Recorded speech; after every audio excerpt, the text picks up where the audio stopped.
Hello বন্ধুরা, কেমন আছো সবাই? আশা করি সবাই খুব ভালো আছো। তো আজকে আমরা জানবো সমান্তর অনুক্রমের n-তম পদ নির্ণয় সম্পর্কে। তো এই পর্যায়ে আমরা একটা সমান্তর ধারা লিখেছি। ধারাটি হলো 1 3 5 7। তো আমরা বুঝবো কেমনে যে এটি একটি সমান্তর ধারা, কারণ আমরা সমান্তর অনুক্রম ধারা অনুক্রমের সূত্র থেকে জানি দ্বিতীয় পদ এবং প্রথম পদের পার্থক্য, তৃতীয় পদ এবং দ্বিতীয় পদের পার্থক্য, চতুর্থ পদ এবং তার তৃতীয় পদ, অর্থাৎ কোনো পদ এবং তার পূর্বের পদের পার্থক্য বা বিয়োগফল যদি সমান হয় তাকে সমান্তর ধারা বলা হয়।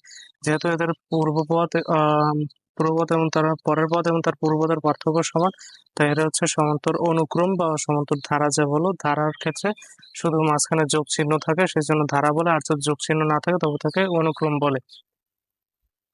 তাই যেহেতু এদের পূর্বপদ এবং পরপদের পার্থক্য সমান, তাই এটাই হচ্ছে সমান্তর অনুক্রম। তো সমান্তর অনুক্রমের n-তম পদ বা যে কোনো একটা পদ আমাদের নির্ণয় করতে পারলে তা আমরা কিভাবে নির্ণয় করব?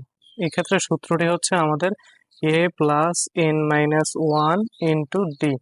এন হচ্ছে যে কোনো তম পদ, যে কোনো, অর্থাৎ তোমাকে যদি 15 নাম্বার পদ বের করতে বলে, যেখানে এখানে আছে কয়টা পদ, একটা দুইটা তিনটা চারটা, এভাবে চলতেই থাকবে। এরপর যে তোমার 15 নাম্বার পদ নির্ণয় করতে পারে, তবে এন এর মান হবে 15।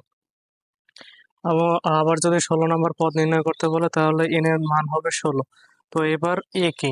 এ হচ্ছে প্রথম পদ, এ হচ্ছে প্রথম পদের মান হচ্ছে এ।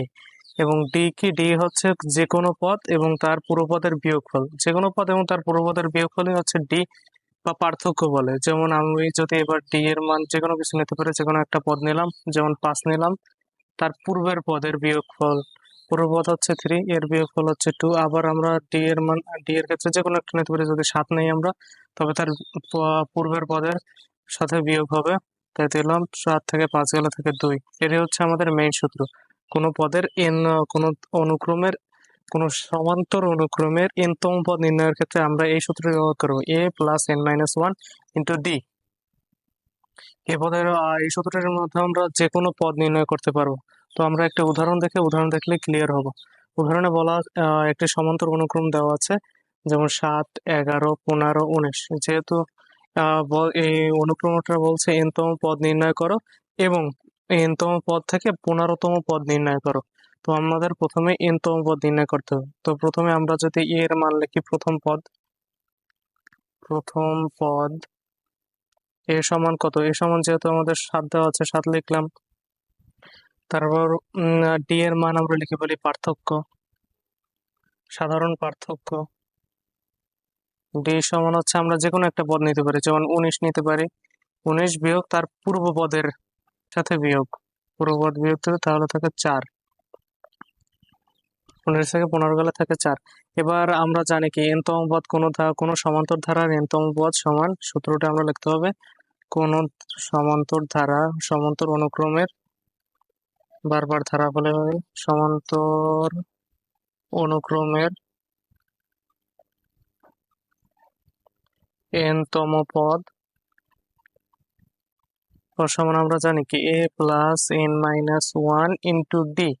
তাহলে এই জায়গায় a এর মান কত? আমাদের 7, 7 লিখে ফেললাম। n আমাদের প্রথম বলছে n-তম পদ নির্ণয় করতে, তাই n ই রেখে দেবো, n এর কোনো পরিবর্তন হবে না। মাইনাস ওয়ান ইন্টু ডি এর মান কত? ডি এর মান হচ্ছে 4। তাই আমরা যদি ক্যালকুলেশন করি তাহলে 7, 4n মাইনাস 4, তো 7 থেকে 4 গেলে থাকে 4n প্লাস 3। এর হচ্ছে আমাদের n-তম পদ। এই এই ধারাটির হচ্ছে n-তম পদ। তো এবার আমাদের বলছে এই n-তম পদ থেকে আমাদের 15তম পদ বের করতে হবে, 15 নাম্বার পদ। তো 15 নাম্বার পদ বের করার ক্ষেত্রে আমরা লিখবো 15তম পদ। এক্ষেত্রে শুধু এই যে 4n এর জায়গায় শুধু 15 বসাই দেবো। 4n plus 3, 4 into 15 plus 3। তাহলে আমরা এই 4 15 60 যোগ 3 সমান 63। তো এটার 15তম পদ হবে 63। তো এই পর্যায়ে আমরা আর একটা গাণিতিক সমস্যা সম্পর্কে জানবো, তোমাদের পৃষ্ঠা নাম্বার 39-এ। তো বলছে এই জায়গা 5 12 19 26, এটা একটি সমান্তর অনুক্রম, এর সাধারণ পদ আমাদের নির্ণয় করতে হবে। সমান্তর অনুক্রম কিভাবে বুঝলাম?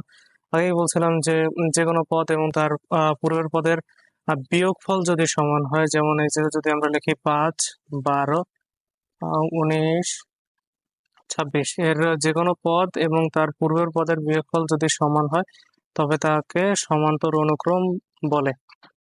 তো এটি একটা সমান্তর অনুক্রম, কারণ এদের প্রথম এদের যে কোনো পদ এবং তার পূর্বপদের বিয়োগফল সমান। তো আসো এবারে এদের সাধারণ পদ নির্ণয় করি আমরা। তো আমরা প্রথম পদ লিখি। প্রথম পদ এ সমান দেওয়া আছে কত? এ সমান হচ্ছে প্রথম পদ 5, এ সমান 5। সাধারণ পার্থক্য বা পার্থক্য ডি সমান কত? পার্থক্য ডি সমান যে কোনো একটা পদ নেই আমরা, 19 বিয়োগ 12 7। আর বলছে এর সাধারণ পদ নির্ণয় বা n-তম পদ নির্ণয়। তো আমরা জানি সমান্তর অনুক্রমের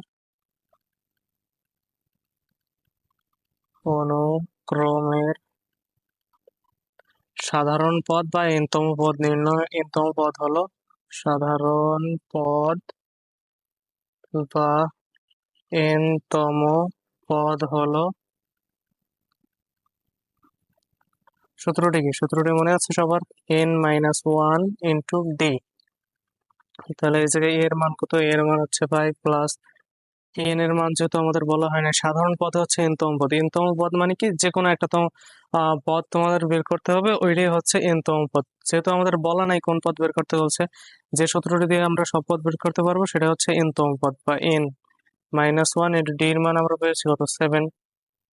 তাই এটি হবে 5 প্লাস সাথে সাথে n যুক্ত 7n মাইনাস 1 এর লগে আবার 7 গুণ হবে 7।